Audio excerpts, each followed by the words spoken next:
Hey Rich Kids, it's Miss Becca. Happy summer! Are you as excited for summer as I am? Well, this whole summer, we are talking about something really important. We're talking about faith. Faith is trusting in what you can't see because of what you can see. We can put our faith in Jesus even though we can't see him with our eyes because of what we know to be true about God and the world that God created.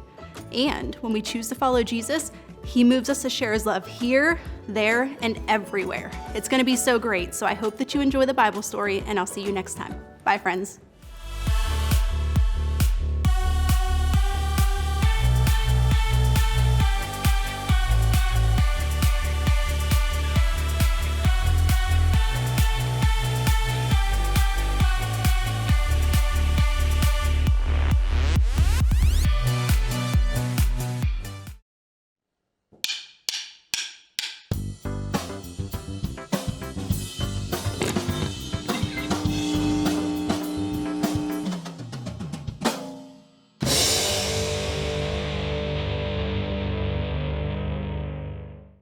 If you stepped outside right now, what would you see? Maybe you'd see high blue sky overhead filled with towering white clouds. Maybe you'd see crowds of people, each with their own unique look and flair. Maybe you'd see leafy trees with colorful birds swooping through their branches. Maybe you'd see tall, intricately designed buildings or vast mountains. From the rough mosaic bark on a tree to the fine lines of blood vessels just beneath your skin, every bit of it is God's handiwork, or the work of people God created and inspired.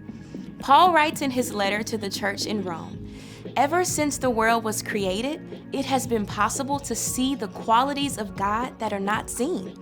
As you look at the world around you, it's impossible not to see the fingerprints of God, to see God's power, imagination, and faithfulness. Seeing what God has created and hearing stories about the wonderful things God has done can lead us to trust God more and more. And when you trust God, you're ready to make a move. As you begin to rely on God to help you face your challenges each day, others can see God at work. That's why faith is an amazing way to worship God with your life. Because worship is about more than just singing loud, it's all about living loud.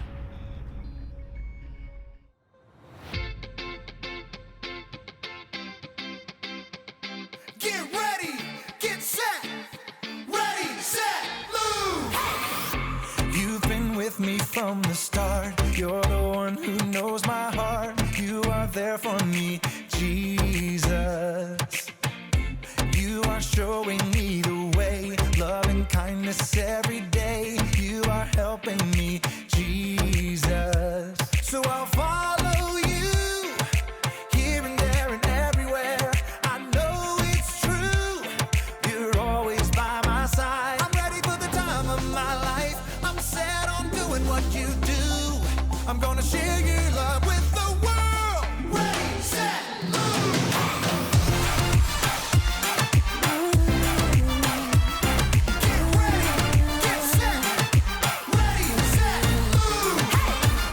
You've been with me from the start. You're the one who knows my heart. You are there for me, Jesus.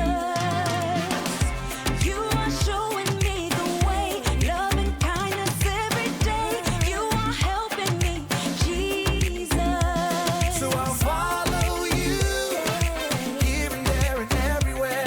I know it's true, you're always by my side. I'm ready for the time of my life. I'm set on doing what you do. I'm gonna share your love with the world. Ready, set, move!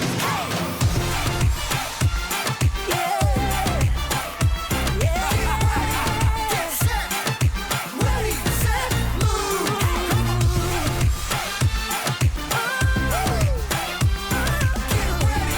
Get set, ready, set, here we go! I'll do what Jesus told me, believe what Jesus showed me, love 'cause Jesus loved me. We trust that he is with us, no, he will never leave us. Let's shout what he did for us. Bring it down! I'm ready for the time of my life. faith. I'm set on doing what you do. I'm gonna share your love with the world. Ready, set, move. I'm ready for the time of my life. I'm set on doing what you do. I'm gonna share your love with the world. Ready, set, move. I'll do whatever you want me to do. Ready, set, move. Trust in you.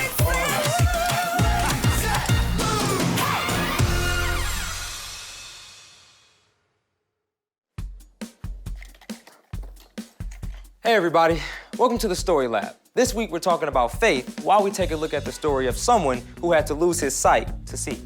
Hey, I got your glasses. Thanks, man. You're very welcome. You have a great trip. Thank you.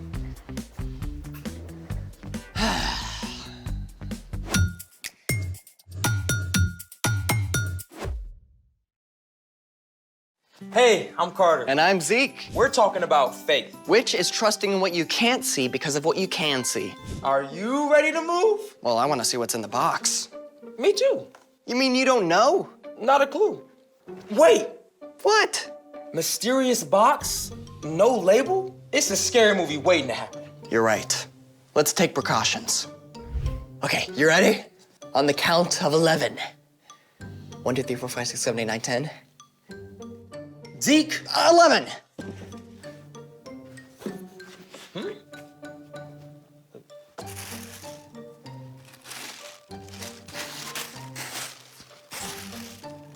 Nothing. Oh, wait. There's a flashlight.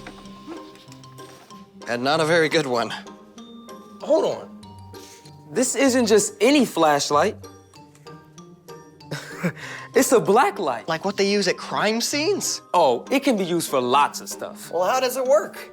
A black light gives off ultraviolet light that is invisible to humans. Certain fluorescent substances absorb the ultraviolet light and re-emit it at a different wavelength, making the light visible and the material appear to glow.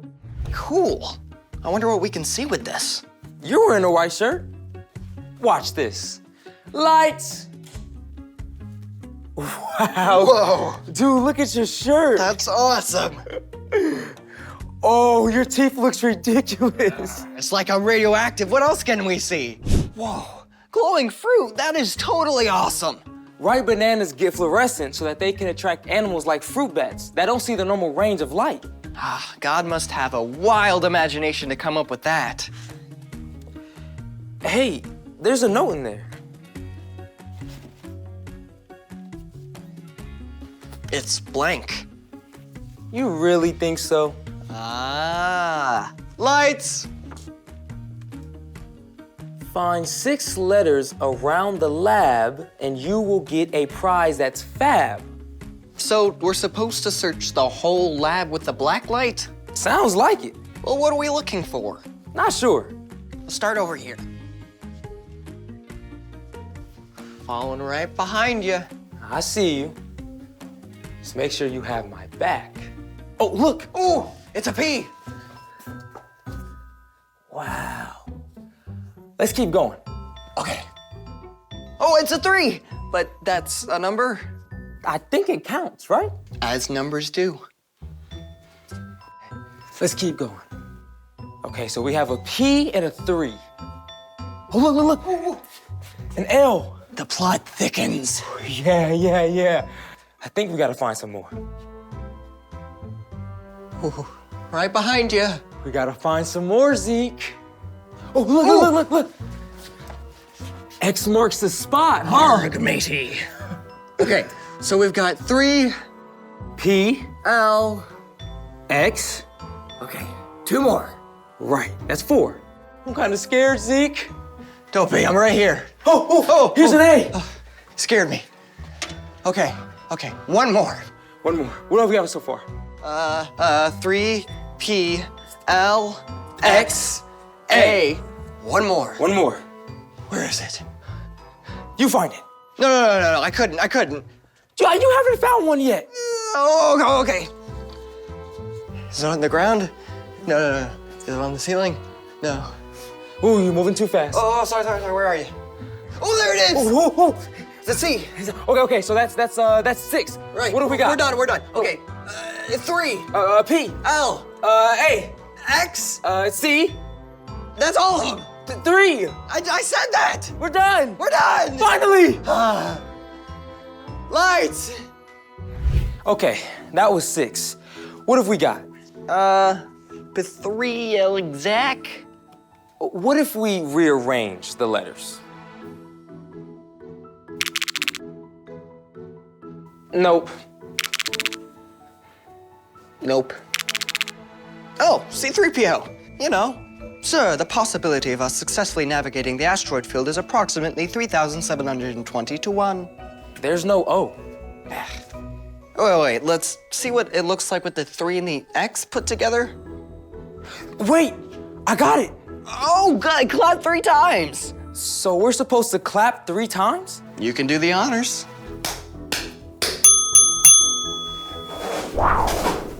Ooh, a gift. What could be inside? I have no idea. Open it. No, you open it.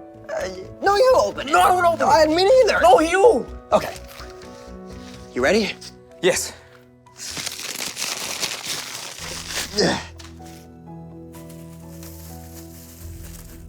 Ooh, glow sticks.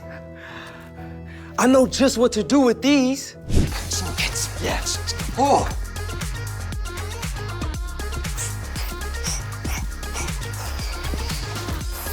Yeah. Zeke, Yes. I'm tired. Give me 2. Oh, that was a blast. I feel like I've gotten to see the whole world in a new light today. And we're just getting started. It's time for The story before the story. Today, we're in the book of Acts, which tells the story of the early church. But before Acts, way back in the very beginning, out of a deep, deep love, God made an amazing world. But when people turned away from God, the world was broken. God made a plan to draw people back into relationship. So at the right time, God sent Jesus, God's very own son, to live among us. Jesus gave up his life and was killed. But on the 3rd day, he rose to life. After Jesus returned to heaven, the early church grew quickly with the help of God's Spirit. When the believers faced trouble in Jerusalem, they scattered to other places, taking the news of Jesus everywhere they went. Which is where our story starts. Take it away. Hey everyone, I'm Brian. Today, I want to introduce you to a man named Saul. Now, if there was such a thing as a model Pharisee or Jewish religious leader, Saul was it. Saul, also known as Paul, was born as a Roman citizen, which gave him special privileges. Growing up, he studied the scriptures until he knew them inside and out. As the early church grew, Saul was just as upset as the other religious leaders. When a Jesus follower named Stephen was sentenced to die, Saul stood by in approval and actually held the coats of the men who threw stones at Stephen. Saul was absolutely certain that Jesus' followers were a threat and that the best way to please God was to get rid of them. He began going house to house, dragging believers off to prison. And when the new believers scattered to other towns, Saul wanted to follow. He took his plan to the high priest. Give me letters to the synagogue in Damascus. Then I can go and hunt down men and women who belong to the way of Jesus. We'll arrest them and bring them back here to Jerusalem. Fantastic idea. Consider it done. With the approval of the high priest, Saul gathered a group of men and supplies for the journey. Now, Damascus, which was the capital of Syria, is around 150 miles from Jerusalem, so that would have taken nearly 2 weeks to travel on foot. But Saul hated the followers of Jesus so much that he couldn't wait to get on with it. After long days of travel, Saul's group finally neared the city of Damascus. The noonday sun shone down bright and hot, but Saul charged ahead, eager to carry out his plan. We'll find them all. We'll stamp out this dangerous Jesus nonsense. Then, something happened. Something that would change Saul's life in an instant. A brilliant light flared from heaven, so bright the sun seemed dim. A voice spoke from the light. Saul, Saul, why are you opposing me? Who are you, Lord? I am Jesus, I'm the one you are opposing. Okay, now imagine for a moment that you're Saul. You thought Jesus was just a troublemaker who was killed, dead and gone. Yet now he's alive, speaking to you from a blaze of light. It's like your whole world tips upside down in an instant.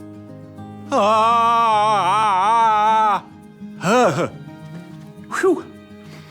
And Jesus wasn't done yet with what he had to say to Saul. Now get up and go into the city. There you will be told what you must do.